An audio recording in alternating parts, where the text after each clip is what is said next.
Yo, what's going on? Cliff Jumper 1984, Red Rocks, your favorite Autobot, drinking that. Natty Ice. Oh, you're also sharing the first one for me today on Sunday. Today being, what is it, August 21st. And the reason why we're wearing the New Orleans Saints shirt is because today is fantasy football for my friends and everything. So I'm really excited about that. It's a keeper league, and I got Devontae Freeman, the running back, and wide receiver Brendan Cook. So I'm excited. But we're not here to talk about football or fantasy football because about the title above. Like always, you're here for a video game pickup. We're going to leave this one a little bit short. I was going to go out and get a couple things yesterday, but I actually spent my money on like food and stuff. First off, this is I don't know why I bidded on this on eBay. It's just like, yeah, what the hell? $2 free shipping. Airsea Battle.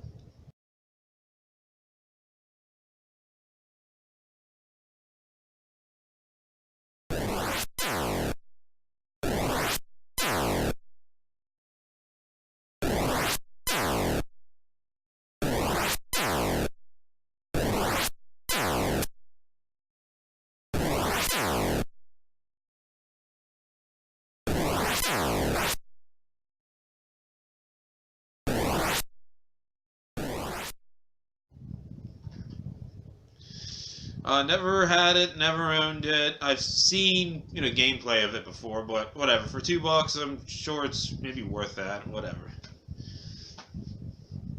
From my big rewards on Amazon, Wizards and Warriors X Fortress of Fear for Game Boy.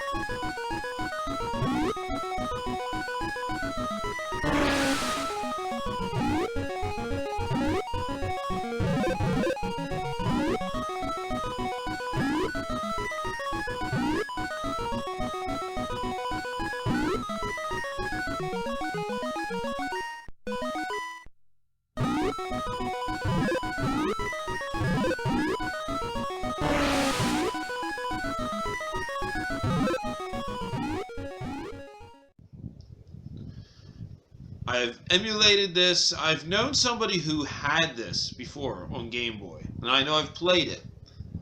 It's not the easiest, but it's not the hardest of the Wizards and Warriors series. What's cool about this actually completes me having every Wizards and Warriors game. There's 1, 2, and 3 on the NES, of course, which I have, and this. And it's sad that I really wish, there'd be a newer Wizards and Warriors game. I don't know, it wasn't the best series, but I always enjoyed it. NES game. What's cool so far? Every one of these games that I got, it's all for a different console, which is cool. Another black box game, because like I said, I've been trying to get all the black box titles. And here's a plain one. Tennis.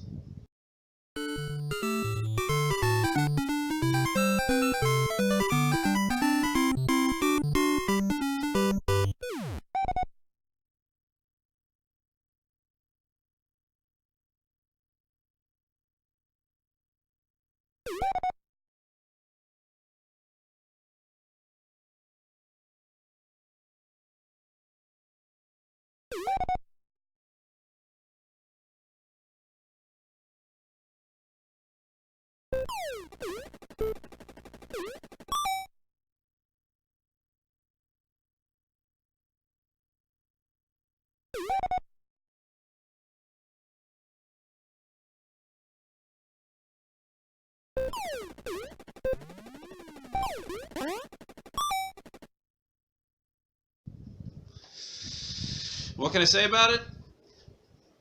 It's tennis.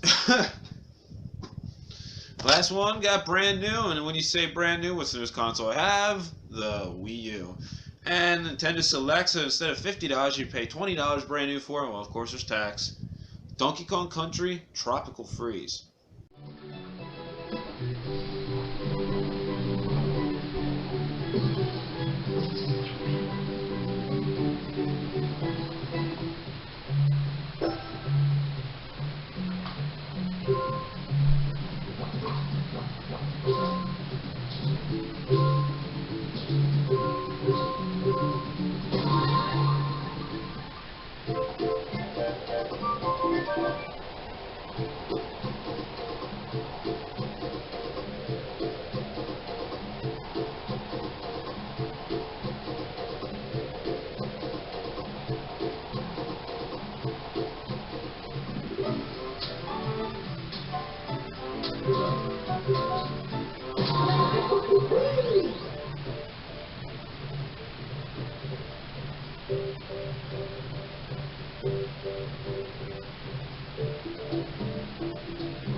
And I, of course, had to play this right away. I'm not the biggest fan of the Donkey Kong series on Super Nintendo. I had the first one when it came out. I did beat it. It wasn't that hard, and it was enjoyable though. The music was awesome. The controls were great. Of course, it looked wonderful. Even though at some places I just thought it was just a tad too dark, but this plays a lot like it, of course, and the difficulty is kind of up there. I was finding I'm like struggling right now in the first world. Like I'm on the fourth stage of the vines, and I just can't seem to jump off them every once in a while for some reason. Now my wife got stuck on the first boss, well, that I beat the first boss and the first two stages of level 2. So I'm sure I'll get the hang of it. It just feels like playing with the Wii U pad. For the how you're going from the Z1 button and the shoulder buttons from holding the directional stick, it just doesn't feel smoothly. And I would have to have that Pro pad, I think, to play this slightly better. I'm not using it as an excuse or anything, but I think that's what my problem is. Guess we'll find out. I'll have to get one eventually. Next Sunday, so a week from today, is my dad's birthday. He was always talking about how he always, likes his video games and stuff like that. And he plays them every once in a while. I got him, a couple years ago, one of them Atari plugins. I had like 10 games, and he loved that. And I guess he broke it, or my dog, their dog started chewing on it and stuff. So I thought I better get him something that's a little bit more durable, it's going to last. And so I got him a Hyperkin Retron 1. Brand new in box. It's an awesome piece. It plays, NES games and everything like that. Only problem is, it's not really a problem, I guess, but it was cheap. I paid like $15 and change or $14 and change. That's amazing. I mean, if I know the NES Mini's coming out and everything, and with it has all in-store games, but you have some NES games lying around, your Nintendo's not reliable or anything, get online and pick one of these up. They're that freaking cheap. I got him a few games to start off with. When he goes over to his brother's house, my uncle, him and a couple other people always play golf together. So I just got them golf. I mean, it was $2. What the hell? One of his games he used to play when my sister and me had a Game Boy. He used to always pick it up and play Tetris every once in a while. So I got him Tetris. What the hell? And what other game you gotta get when you get, any kind of NES playing console? Mario Brothers, and Duck Hunt. The thing is, all the TVs now at my parents' house, of course, are flat screen, so Duck Hunt's not going to work. So what do you think about this video game pickup? Even though that last stuff that's going to my dad, it's not, what the heck, I share it, let everyone know. Retron 1s are so cheap right now, maybe go pick one up. But for what I got for my personal collection, I mean, the big points, that was free, but technically that was like $7, $8, $9, $10, $11, $12, $13. I spent like $33 on the 3 games. If you don't count, tennis came from everybody, from my YouTube channel, stuff like that, people like you, and the Wizards of Warriors came from doing Bing, so they were basically free. But hey, what do you think about the pickup? Throw the comment below. If you haven't, subscribed. Until next time, like always, everyone, drink one on me.